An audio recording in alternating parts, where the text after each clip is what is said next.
What's up, you guys? Big Jesse here. I got a really short one for you today. I wish I could call it short and sweet, but you'll soon find out why I can't. In today's short story, we look at both a player and a DM that could have handled this situation a little bit better. But I'll let you guys be the judge on which one you think fumbled the most.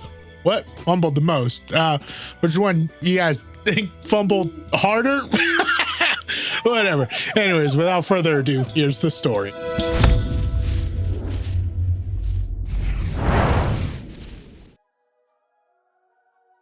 A few years ago, my friend was a part of an ongoing campaign with a few of his coworkers. They needed a new player and asked me to join.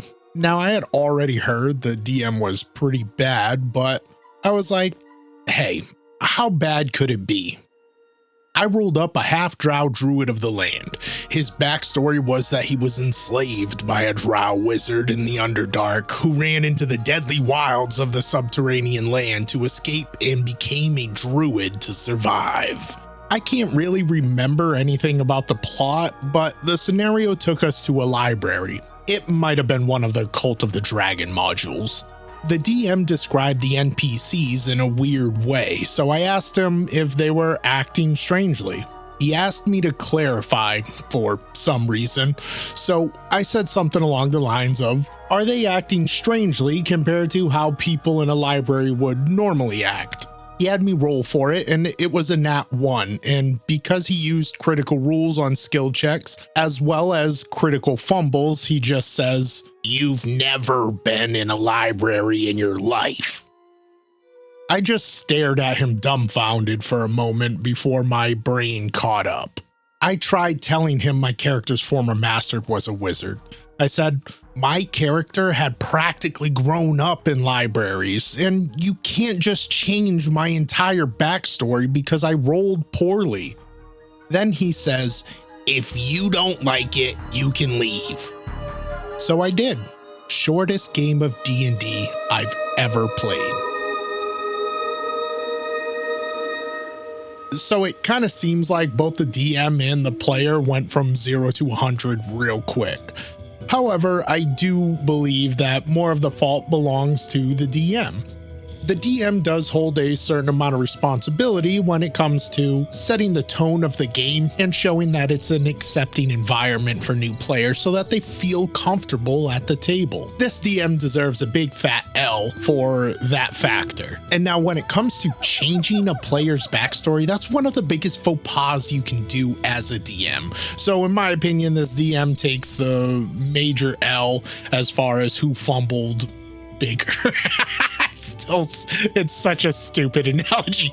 Anyway, this is the one that's more at fault. As far as the player goes in this situation, when you're new at a table, not only are you feeling out the DM, but the DM is also kind of feeling you out as a player. And in this situation, might have been worth it to wait until after the session was done to have a private conversation with the DM to let them know where you stood on certain values and certain expectations that you hold. At the end of the day, even if I don't really agree with how the player handled it, I do respect knowing that this game isn't for you and deciding to back out. Now, I felt like this went very well with our last story, and if you haven't seen it, I'm gonna put a link to it on the top right of your screen, and you can go ahead and check that out. Now, this is a perfect example of both a player and a DM that didn't feel like they vibed well. Instead of dragging it out, decided to just call it what it was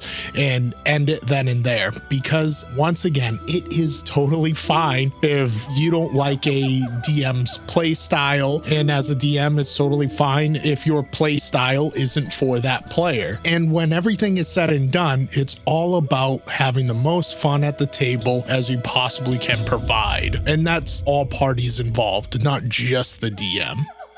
Now, I do want to hear from you guys. Who do you think fumbled the hardest?